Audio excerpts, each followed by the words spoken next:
Welcome to our program today. We're very happy to have special guest Laura on our show today. Laura, how are you today? I'm doing well, thank you very much. Oh, that's wonderful. Now, before you say anything more, let's take a look at the video.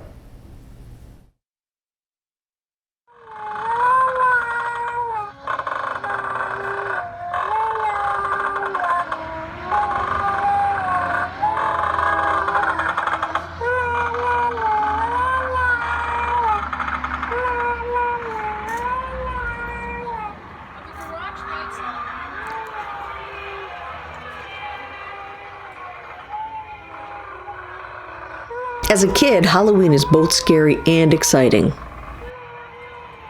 The stories of the Salem witch trials and my ancestors, the Mothers, played a big part in shifting much of the narrative of the holiday we celebrate and enjoy today. Scholars, lawmakers, religious leaders, and co-founders of today's university, Harvard and Boston and Yale, the Mothers were true believers in witches and witchcraft.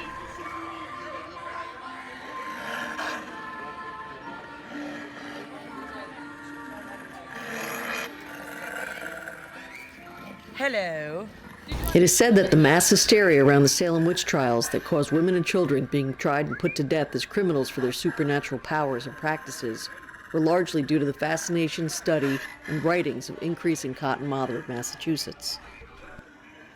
On a lighter note, and how my fascination with Halloween began, starts when I was a little kid. Around the age of 4, 5, 6 years old, I used to sneak out of my bed and hide behind the couch and watch the scary movies that my parents were watching. People like Bela Lugosi, Lon Chaney, things like Phantom of the Opera, Frankenstein. All things I should not have been watching as a kid. Of course, watching these things gave me nightmares. Nightmares caused me to fall out of bed and roll under my bed.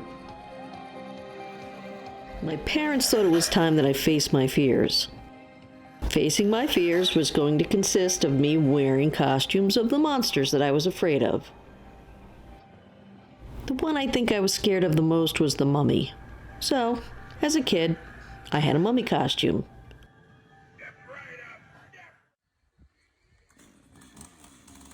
We used to go places like Woolworths to go shopping for a Halloween costume. I later graduated to some things like Frankenstein, Superman, and even Dracula. The attic is where we house all the monsters. When you're in the attic visiting these characters, you do have to talk to them. You don't want any of them following you back downstairs. A little hi, how you doing, a little pat on the back can go a long way. At my parents' house, since I was in my early 20s, I used to do themes. It started out with little Disney characters. Maybe a witch, maybe a pumpkin, and it soon graduated to themes of movies. For example, the Blair Witch Project. This is a painting, poster paints, on the window, and set up around the yard with stones and crosses hanging to emulate the movie.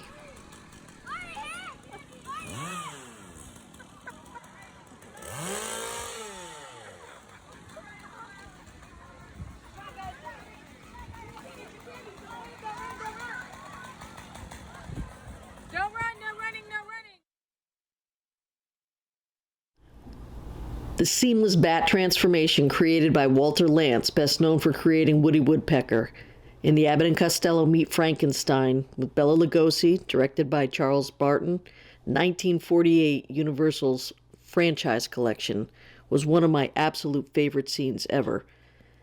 It made me want to learn how to do movies, direct, and incorporate animation.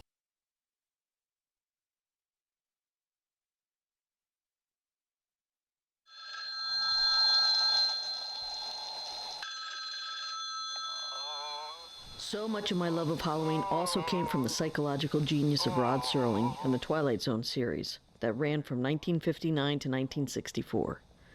This episode, Night Call, is a story of an elderly woman who receives endless calls from her long-deceased husband, summoning her from his grave. So is it any wonder at all why this relic has made it into my collection?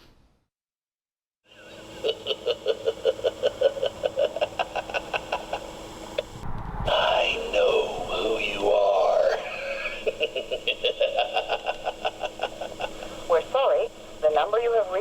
not in service. Please check the number or try your call again.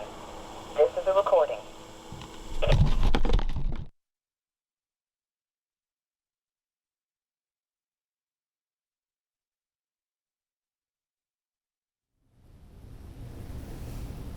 What an interesting video.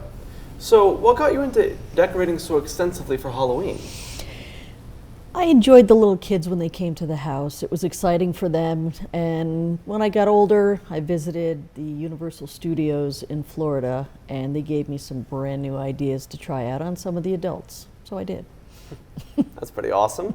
You said your family was connected to the Salem witch trials. Could you tell us a bit more about that? Yes, my mother's side of the family. When I was younger, I thought that we were the ones that were defending the witches, and apparently we were the lawyers and people that were writing about witchcraft and so forth that got people hyped up to start being a little bit more afraid, and they were putting them on trial. So if you look at the Salem witch trials, read about it, see any of the movies, the mothers were the relatives on my mom's side of the family that came here as Puritans years ago. Ah, interesting. Could you tell us about your favorite decorations to put up each year? I like the big monsters. I like all the animatronics, the things that talk and the things that scare people, the things that are bigger than the people when they come walking up. Sounds interesting. You haven't gone all out with the decorations as usual in recent years. Is there a reason for that?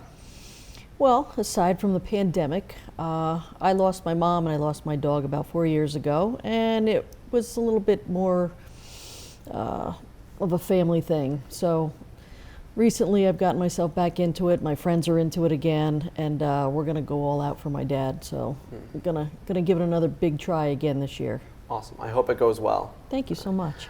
Unfortunately, that's all the time we have. Please join us next time for NCC News.